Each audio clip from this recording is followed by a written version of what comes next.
A very good morning. You're watching the Breakfast News on Sabha television, the perfect show to kickstart your day, bringing you the top national, international sports and business news. I'm Aishwarya Kapoor, and here are this morning's headlines. Vice President in Poland on a second leg of his two-nation tour reiterates India's commitment to values of secularism before his departure from Armenia.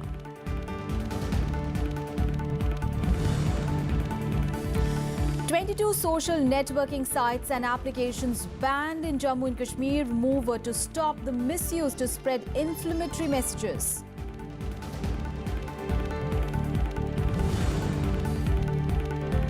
Pakistan apprehends 23 Indian fishermen along with 4 boats off the Gujarat coast. Fishermen taken to Karachi.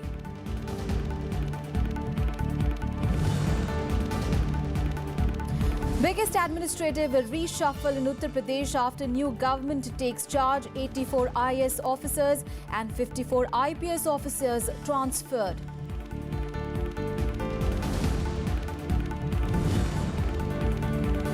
And the Trump administration's new tax proposal out. Corporate tax rates to be slashed from 35 to 15% in what government says is the biggest tax cut in American history.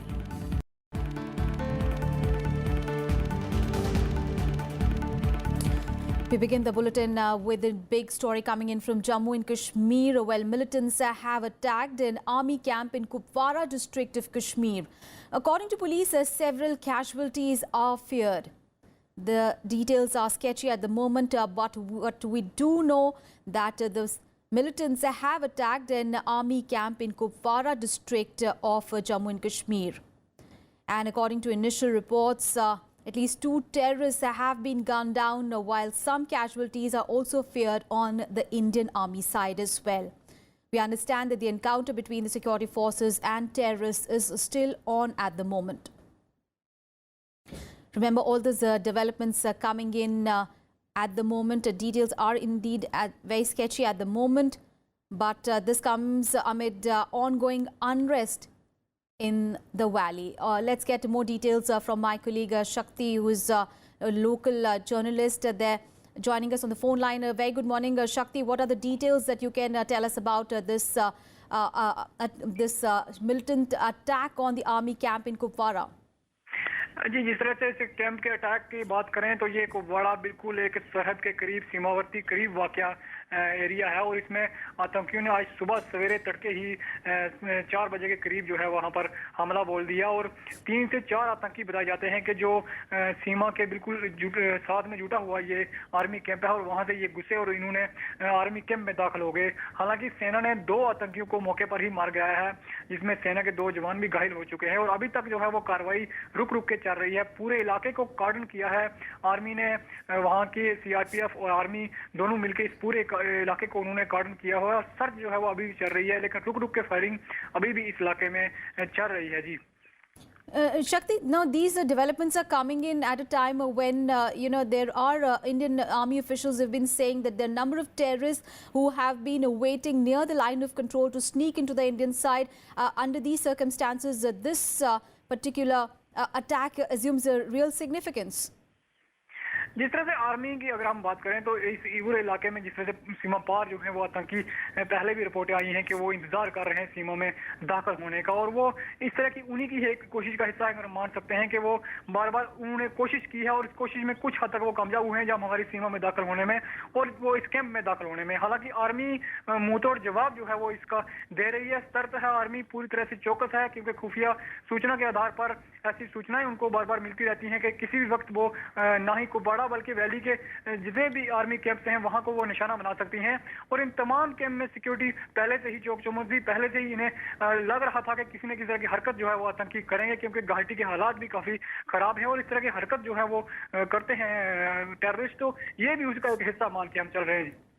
All right, Shakti, you keep tracking all those developments. We keep coming back to you. It's a big breaking story coming in from Jammu and Kashmir, where the militants have attacked an army camp in Kupwara district of Jammu and Kashmir. And as our reporter was telling us, that 2 terrorists have been gunned down and they have been, there's no clarity on whether there have been any casualties from the Indian Army side. Two soldiers have been injured in this attack, and the encounter is still ongoing at the moment.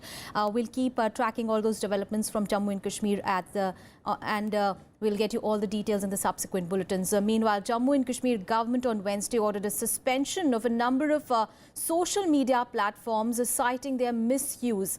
Now, at least 22 social networking sites and applications, including Facebook, WhatsApp and Twitter, have been banned on the grounds that these were being misused by the anti-national and anti-social elements to spread inflammatory messages.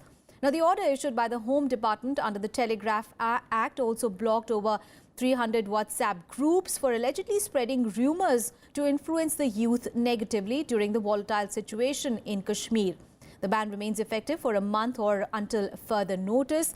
The move comes amid repeated student protests in the state, which authorities believe are fanned through social media. And India has formally appeared before a military court in Pakistan to reconsider the case of Kulbhushan Jadhav and release him from jail. Now, Jadhav's mother made the appeal through a letter submitted to the Indian High Commissioner Gautam Bambawale in Islamabad. The Indian High Commissioner met Pakistan's Foreign Secretary Tehmina Janjua on Wednesday and handed her the letter of appeal. He also reiterated India's demand for consular access to Kulbhushan Jadhav, who is facing a death sentence by the Pakistan court. Jadhav's mother also requested the Pakistan Foreign Secretary to grant her a visa to travel to Islamabad and meet her son. However, Pakistan refused to comply with the demand, saying that the 48-year-old Indian national was a spy and not covered under the bilateral agreement on consular access.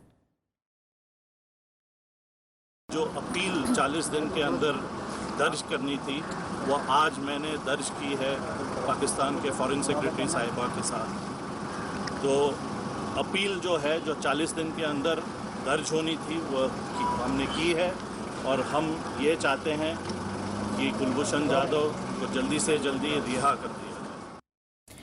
Now, the Pakistan Maritime Security Agency on Wednesday apprehended 23 Indian fishermen and seized 4 of their boats off the Gujarat coast. Now, these fishermen were apprehended by Pakistan near the international maritime border line and were taken to Karachi.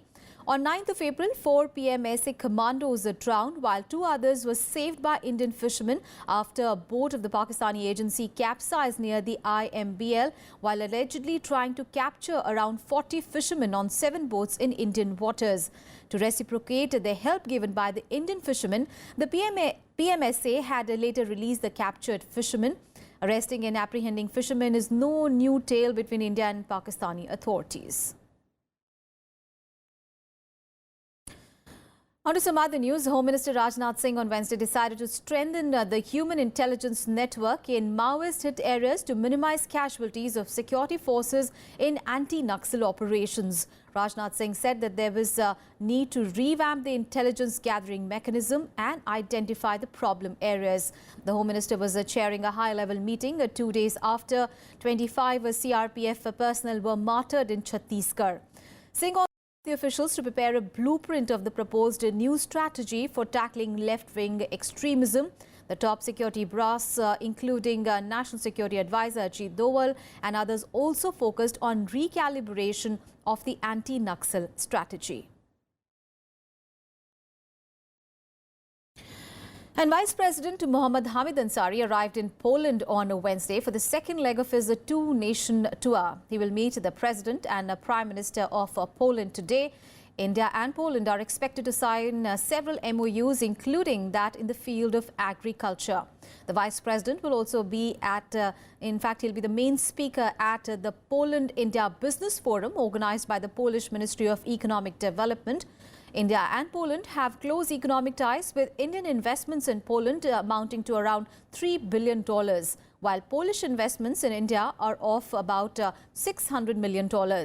Earlier, before leaving for Poland, Vice President addressed the students of Armenia's Yerevan State University. He reiterated India's unflinching commitment to the values of secularism, while stressing the need for greater investment in education and stronger democratic institutions to deal with the imminent social change. Addressing students of the State University of Yerevan, Vice President Hamid Ansari said that commitment to secularism is the basic tenet of Indian constitution. He added there was no contradiction in the value system. There is a difference between commitment and performance, and that is the stage to which we have to keep walking. And I think the great majority of people in India are committed to that.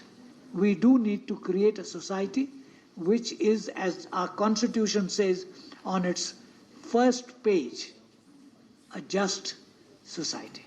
The Vice President also spoke about the geopolitical implications of technological developments and automation. He said that as machines will replace workers, present-day manufacturing-led economies will see a long-term downward pressure on wages. In this context, the Vice President suggested measures for societies and states to respond to these changes. It is evident that countries that have invested in educating their populations, build strong consumer societies, and have democratic institutions that can deal with social change will benefit, because their people will have had their basic needs met and can figure out how to take advantage of the advances in technology. Interacting with the students, the Vice President also underscored the need for greater cultural exchange between India and Armenia. The students also expressed their willingness for greater linguistic exchanges. हम भारत में Armenia का राजदूत होना चाहती हैं. Vice President Ansari was also awarded the degree of Honorary Doctor of Yerevan State University. Vice President also condemned all forms of violence and urged everyone to subscribe to common universal values endorsed by the United Nations. He also gave a call to the young students to work for the betterment of society and humanity at large. Reporting from Yerevan with camera persons Sanjay and Anirban and with inputs from Amrita Rai, I'm Kriti Mishra for Rajya Sabha Television. Now, giving an impetus to the strategic defence ties between India and Russia, Defence Minister Arun Jaitley met his counterpart Sergei Shoigu. The two leaders discussed ways to expedite the supply of military platforms by Russia to India, as well as the joint development of defence system. Now, Jaitley, remember, is on a 5-day visit to Russia. Russia has been India's largest supplier of military systems, and a number of co-development projects have been finalized by both the countries. Earlier this month, Russian President Vladimir Putin had given the go-ahead for setting up an Indo-Russian joint venture for the production of 200 Kamov military helicopters for India under a $1 billion deal. The issue is also understood to have a figure in the meeting. While addressing the Moscow International Security Conference, Jaitley also underlined the need to resolutely resist the opportunistic efforts by some states to support terrorists.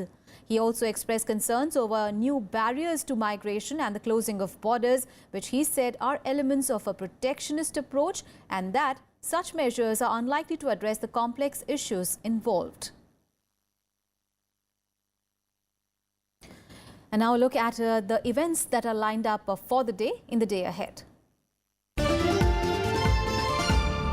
President Pranab Mukherjee will today confer the 52nd Gyanpith Award to eminent Bengali poet Shankar Ghosh, a prolific poet, critic and academician. His poetic idiom and experiments with various poetic forms mark his greatness as a creative talent. Ghosh has also been the recipient of the Sahitya Academy Award, Narsingh Das Puraskar, Saraswati Samman and Rabindra Puraskar, among others. Army Chief General Bipin Rawat will embark on a 3-day visit to Bhutan today. He will discuss ways to strengthen defence and security ties between the two countries. General Rawat will also hold talks with the top brass of the Bhutanese Defence Forces. He will also call on Bhutanese King Jigme Khesar Namgyek Wangchuk.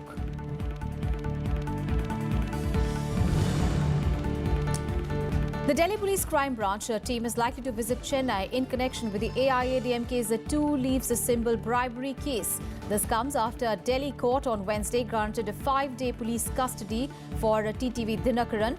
Delhi police on Tuesday night arrested Sasikala's nephew Dinakaran along with his associate Mallikarjun on the charges of bribery.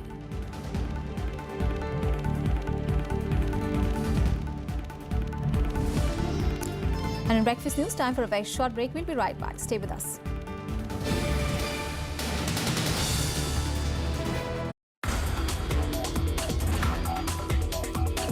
We are indeed in a, I would say, a golden age of astronomy if we look at capabilities that are coming up in the future. One of the key projects that the Institute of Astrophysics is involved in is the 30-meter telescope project, which is a global project to look at, to build the largest telescope on ground. This is a consortium of many countries. India is partner in that. India has roles where we bring in nearly 70% of the contribution in kind. Watch Eureka with Dr. P. Sri Kumar, Director, Indian Institute of Astrophysics, only on Rajya Sabha television.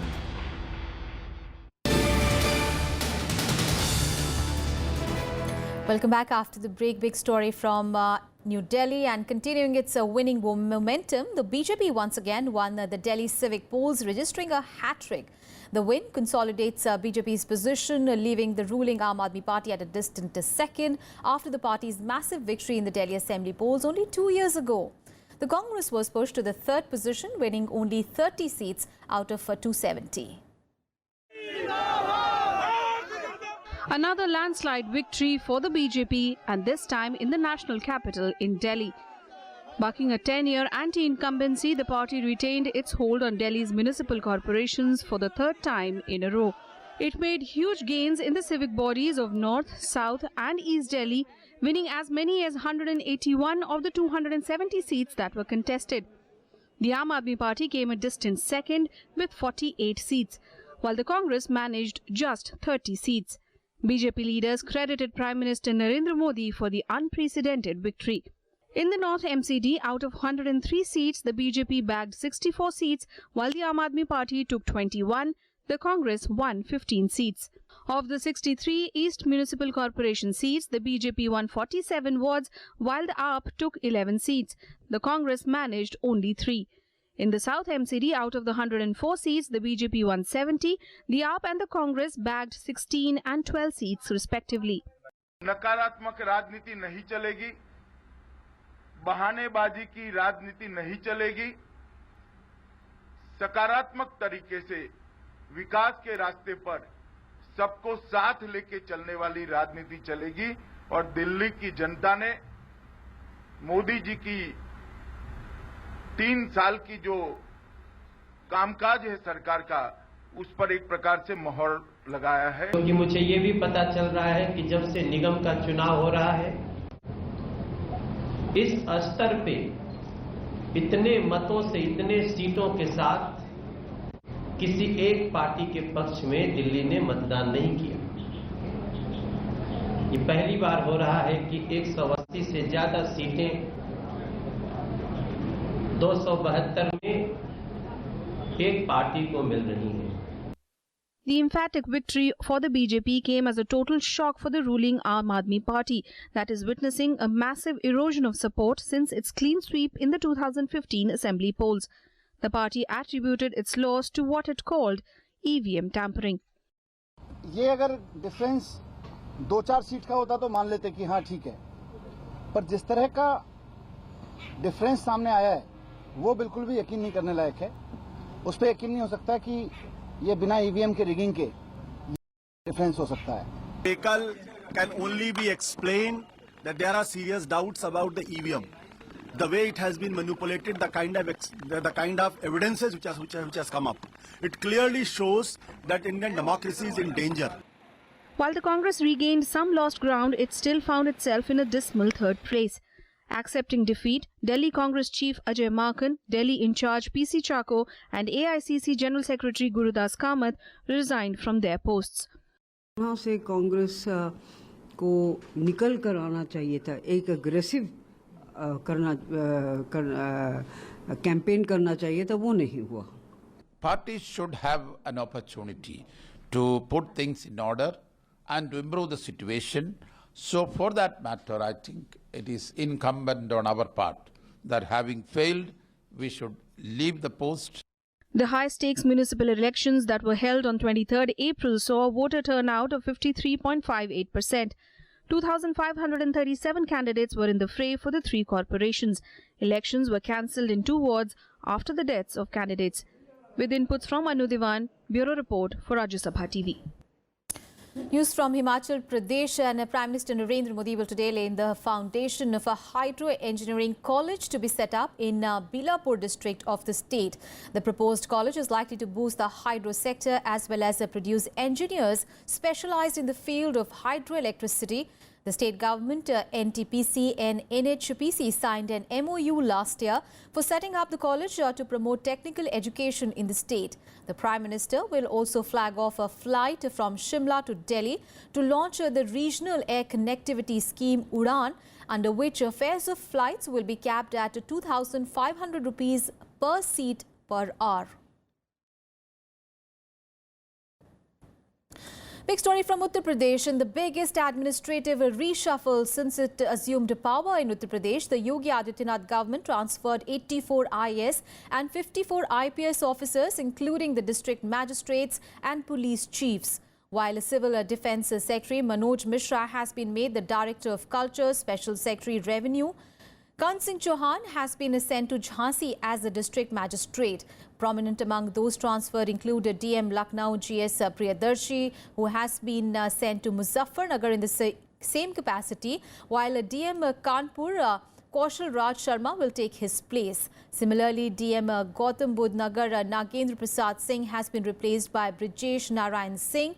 Prominent among the IPS officers transferred include SSP Ghaziabad Deepak Kumar, who has been sent to Lucknow in the same capacity, replacing Manzil Saini, while SSP Saharanpur Lav Kumar has been made the SSP of Gautam Budh Nagar. And more updates from across the country. Let's go nationwide. The centre on Wednesday appointed Rajiv Rai Bhatnagar as the next Central Reserve Police Force Chief. The post had been lying vacant for more than 8 weeks because of central government and could not agree on a name. The Home Ministry had earlier recommended the name of another IPS of 1983. R.K. Prachanda, but the same was turned down by the PMO. Prachanda now has been appointed DG ITBP. Bhatnagar is the second senior most IPS officer from 1983 batch after Prachanda.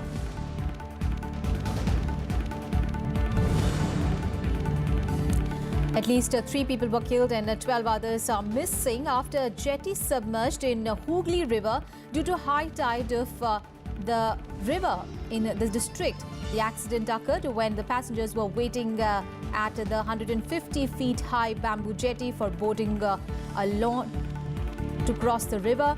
Mamata Banerjee has announced an ex gratia of 1 lakh rupees to the next of the kin of the dead and 25,000 rupees for the injured.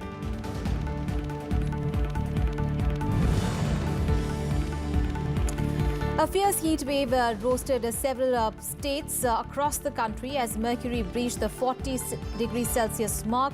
Gorakhpur has recorded the maximum temperature at 39 degrees Celsius on Wednesday. Temperature has begun to soar in most parts of Vidisha. Several villages of Mayurbhanj district are also reeling under acute water crisis. This year's summer season is expected to further worsen in May and June.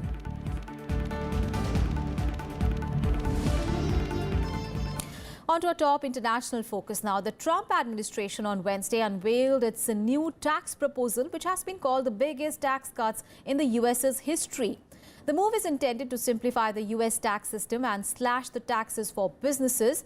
The plan would cut the US's individual income tax brackets from 7 to 3, namely 10%, 25% and 35%, and also slash US corporate tax rates from 35% to 15%. While Trump administration says that the proposal will help in the growth of the economy and create jobs, critics have called it basically a huge tax cut for the rich. The proposal is likely to set the president on a collision course with Congress over the cost of the proposal. The plan, if passed, would be the largest overhaul of the US tax system since the Ronald Reagan era. The announcement comes amid a continuing row over Trump's own taxes. We have a once-in-a-generation opportunity to do something really big. President Trump has made tax reform a priority, and we have a Republican Congress that wants to get it done. And this is something that, quite honestly, I hope the Democrats would support too, because it's good for the American people. Under the Trump plan, we will have a massive tax cut for businesses and massive tax reform and simplification. As the president said during the campaign, we will lower the business rate to 15%. We will make it a territorial system. We will have a one-time tax on overseas profits, which will bring back trillions of dollars that are offshore to be invested here in the United States to purchase capital and to create jobs. And the US is to tighten sanctions on North Korea and step up a diplomatic aimed at pressurizing the country to end its nuclear and missile programs. President Donald Trump's strategy was announced on Wednesday after a special briefing for all the 100 US senators at the White House. The Trump administration said that North Korea's pursuit of nuclear weapons was an urgent national security threat. It added that the US wants to bring North Korea back to the path of dialogue over its nuclear weapons program and will use diplomatic measures and additional sanctions to increase pressure on it. US lawmakers were told at the White House that while diplomacy was still the preferred option, but military action was also on the table. Earlier, the top US commander in the Pacific defended the deployment of an advanced missile defense system in South Korea, saying that frequent demonstrations of American military might were key to keeping North Korea in check. And I think, it was a sobering briefing in which it was clear just how much thought and planning is going into preparing military options if called for, and a diplomatic strategy that strikes me as clear-eyed and well proportioned to the threat. I think the best way to minimize conflict with North Korea is for Kim Jong-un to understand unequivocally that if he launches an attack on the United States or our allies, or if he attempts to go forward with nuclear tests, to go forward with placing a nuclear warhead in an ICBM that could reach the American mainland, that the repercussions will be very significant. That's why General Brooks and I are doing everything possible to defend the American homeland and our allies in the Republic of Korea and Japan. That's why the ROK-US Alliance decided last July to deploy THAAD, that's a Terminal High Altitude Area Defense System, which will be operational in the coming days and able to better defend South Korea against the growing North Korea threat. That's why the USS Carl Vinson Carrier Strike Group is back on patrol in Northeast Asia. That's why we must continue to debut America's newest and best military platforms in the Indo-Asia Pacific. And in sports, Olympic silver medalist PV Sindhu advanced to the second round of the Badminton Asia Champions with a comfortable victory in her opening game. The world number 3 Indian defeated Dinar Dia of Indonesia 21-8, 21-18 in a lopsided encounter. However, world number 8 Saina Nehwal crashed out of the tournament, losing to Japan's Sayata Sato in the first round. Saina lost 19-21, 21-16, 21-18 in an encounter lasting more than an hour. In the men's singles, Ajay Jairam defeated the 5th seed Hao Wei Tian of China 21-18, 18-21, 21-19 to progress to the second round. However, it was the curtains for men's and women's doubles team as both lost their opening round matches. That's all in this edition of Breakfast News, but news and updates continue on Rajya Sabha Television. Thanks for your time.